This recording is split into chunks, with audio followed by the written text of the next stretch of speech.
د پټو لالونو د ادبي خبرونې درنو ملګرو یو ځل بیا می سلام او مینه ومنئ په دې هله چې روغ به یاست احمد الله وفایم او د کونړي سیند پر غاړه باندې همدا شیبه ناستم یو ډیر معتبر او د خغه احساس را سره ناسته د ترنم بلبل لدوی یو څو بیتونه او ټپیاورو خاص د مسافرو په نامه باندې دغه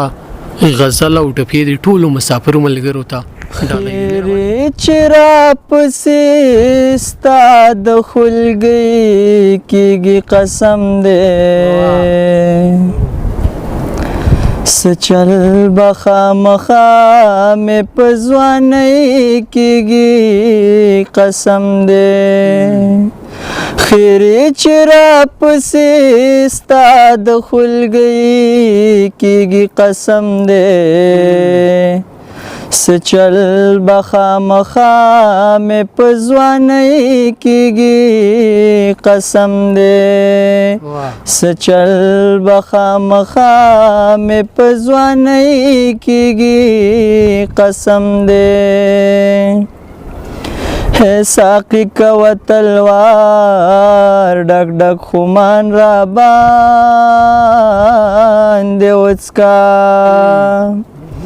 ہے ساقی کا و تلوار ڈک ڈک خمان را باندے اس کا سوچیر تمہیں پدی اوی پیالی کیگی قسم دے سچل بخا مخا میں پزوانی کیگی قسم دے سچل بخا مخا میں پزوانی کیگی قسم دے ہے پدی کور کی پیریان دینا پوہے گما قبل سا ہے پدی کور کی پیریان دینا پوہے گما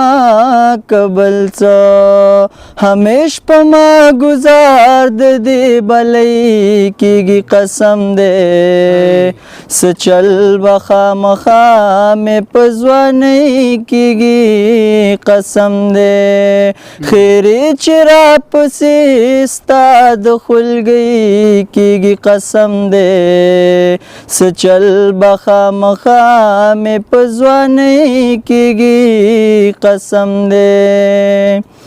ہے مازل دے پر بیللے د هغې پزړه پوهېږم ہے مازل دے پر بیللے د هغې پزړه پوهېږم چې مینې ته هم زړه د دې جینۍ کیږي قسم دی سچل بخا مخا مې په ځوانۍ کیږي قسم دی خیرې چې را پسې ستا د خلګۍ کیږي قسم دی سچل بخا مخا میں پزوانی کیگی قسم دے سچل بخا مخا میں پزوانی کیگی قسم دے ہے د دوی دا د غرور محل په منګرانه سکور نشي ہے د دوی دا د غرور محل په منګرانه سکور نشي څکر کم د دې دنګ ماڼۍ کیږي قسم دې سچل بخا مخا مې په ځوانۍ کیږي قسم دې سچل بخا مخا میں پزوانی کیگی قسم دے ہے پخپل خواہ هیڅ څوک جانان نه پرېږدي انګارا ہے پخپل خواہ هیڅ څوک جانان نه پرېږدي انګارا خو بعضې کار د بېوسۍ کیږي قسم دی سچل بخا مخا مې په ځوانۍ کیږي قسم دی خیرې چې را پسې ستا د خلګۍ کیږي قسم دی سچل بخا مخا مې په ځوانۍ کیږي قسم دی ما درته ویل پوره بینا کې